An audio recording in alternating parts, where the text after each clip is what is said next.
जय हिंद दोस्तों, पवन Patel Hindi steno classes में आपका स्वागत है।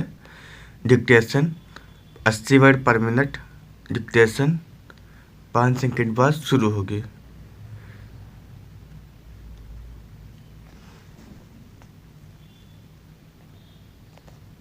स्टार्ट।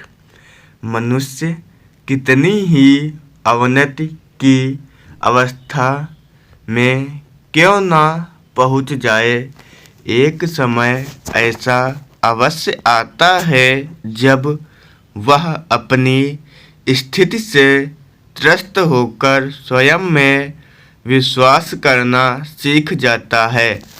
अपने जीवन की लगाम अपने हाथों में लेने का साहस उसके भीतर आता है।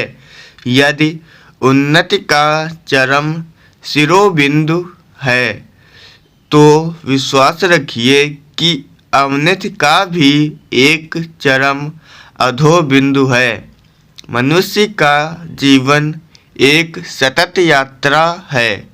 आरोह और अवरोह की, उजास और अंधियारे की, सृजन और पतन की। वह न कभी पूर्ण रूप से ऊंचाई पर ठहर पाता है, न सदा गहराई में डूबा रहता है।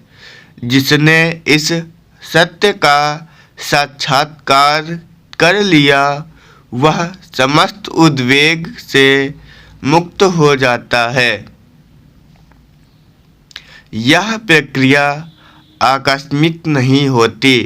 यह पीड़ा के गलन कुंड में तप कर प्राप्त होती है। कभी कभी जीवन की अधोगति ऐसी हो जाती है कि जैसे ढलान पर गाड़ी, जहाँ कुछ नियंत्रण में ही नहीं रहता। सारी योजनाओं के उपरांत भी ताश के महल की तरह सब कुछ भरभरा कर गिर पड़ता है। धन, स्वास्थ्य और संबंध सब छूटने लगते हैं। जीवन एक प्रलयकारी आंधी की चपेट में आ जाता है।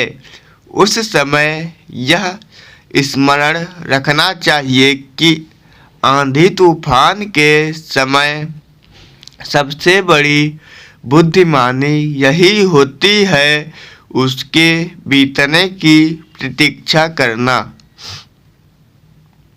अवनति का चरम अधोबिंदु आत्म जागरण की गर्भभूमि है।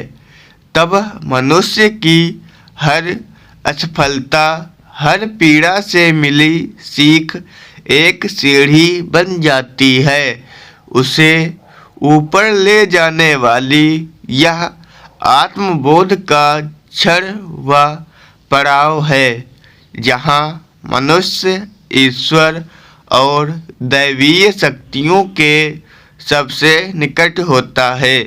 मनुष्य की पराजय तब नहीं होती जब वह गिरता है, वस्तुतः तब होती है जब वह उठने का साहस खो देता है। इसलिए जब भी मनुष्य अपने अस्तित्व के अधोबिंदु पर पहुंचता है, उस क्षण विश्वास रखना चाहिए कि अब दिशा ऊपर की ओर है। पतन का अंतिम बिंदु ही पुनरुत्थान की आरंभ रेखा का प्रथम बिंदु है। यही जीवन का शाश्वत चक्र है। स्टॉप।